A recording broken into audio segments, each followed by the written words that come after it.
Hi. Hi, మీ పేరు? క్రాంతి కుమార్. క్రాంతి కుమార్ గారు. ఇప్పుడు రాబోయే ఏపీ ఎలక్షన్స్లో ఏ పార్టీ వస్తే బాగుంటుంది అనుకుంటున్నారు మీరు? వైఎస్ఆర్సీపీ వస్తే బాగుంటుందని చెప్పేసి అక్కడ అభిప్రాయం, ప్రజల అభిప్రాయం అంతే ఉంటుంది, నా అభిప్రాయం అదే ఉంటుంది. ఎందుకని? ఇప్పుడు రాజకీయం పార్టీ మారుస్తున్నారు కొంతమంది రాజకీయ నాయకులు. తటస్థంగా ఉండి తండ్రి పేరు నిలబెట్టడానికి, ప్లస్ ఈయన వల్ల ఇబ్బంది పడేది 10 మంది అయితే లాభం పొందేది మిగతా 90 మంది పడుతున్నారు. రైతులకి న్యాయమే ఉంది.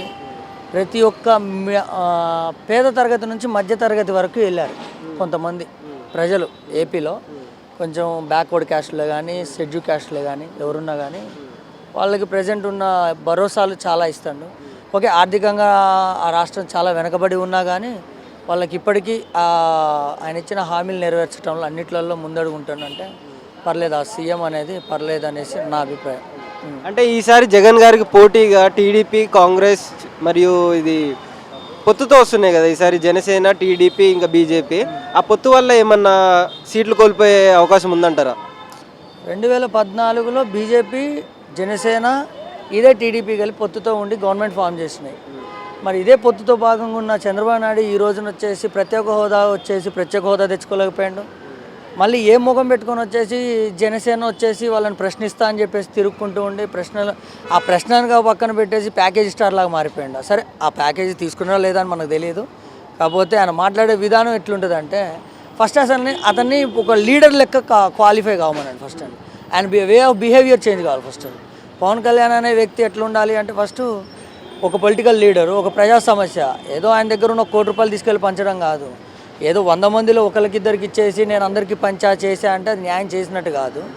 కాకపోతే అలాంటి వాళ్ళు చాలా 100 మంది ఉన్నారు. నీ కళ్ళ ముందు కనపడే ఒకరికిద్దరు చేసిన అదే ఇవాళ సీఎం జగన్మోహన్ రెడ్డి వల్ల ప్రతి ఒక్క కుటుంబంలో ఆయన వల్ల లాభపడిన వాళ్ళే తప్ప నష్టపోయిన వాళ్ళు ఎవరు లేరు. ఆర్థికంగా వైట్ కాలర్ల క్యాండిడేట్లు ఒక్కళ్ళు తప్ప నష్టపోయింది వీళ్ళు కాదు. ఒక సామాజిక వర్గమే నష్టపోయిందని చెప్పేసి రోడ్డు మీద కూర్చుంటుంది ఈ రోజున, తప్ప వేరే వాళ్ళు లేరు. ఇదే పవన్ కళ్యాణ్ ప్రశ్నిస్తా అని ప్రశ్నించి ఉంటే 2019లో 170 స్థానాలు పోటీ చేసిన పవన్ కళ్యాణ్కి మినిమం ఒక 20 సీట్లైనా రావాలి. దరిద్రానికి ఏంటంటే ఆయన పోటీ చేసిన ఆయనే నిలబెట్టుకోలేకపోయాడు. ఆయన గుండెలు కొట్టుకోవడం కాదు, ప్రతి ఒక్క పేదవాడి నాడి గుండెను తెలుసుకోవాలని చెప్పి కోరుకుంటున్నాను.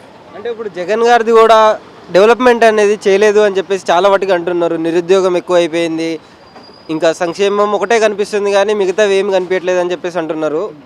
ఇంకా ఎటువంటి వస్తే బాగుంటుంది అనుకుంటున్నారు తర్వాత తరంకి? దేశానికి వెన్నుముక్క రైతు. రానున్న భావి భారత పౌరులకి ఉండేది ఏది విద్యార్థి. వీళ్ళిద్దరికీ జరిగిన న్యాయం అయితే జరుగుతుంది. నాకు తెలిసిందైతే వీళ్ళిద్దరికీ కావాల్సిన న్యాయం జరుగుతుంది. రైతుకి న్యాయం ఉంది. రేపు పొద్దున్న పౌరుడు అనేటోడు దేశానికి వెన్నుముక ఉండే రైతు ప్లస్ పౌరుడికి ఇద్దరికి చదువు ఏ స్టేట్లో కూడా, ఈవెన్ ఇక్కడ ఉన్న తెలంగాణలో కూడా KG to PG విద్య అన్నారు. అది ఇప్పటికీ కూడా ఫుల్ ఫ్లెడ్జ్డ్ జరిగినట్టయితే నాకు లేదు.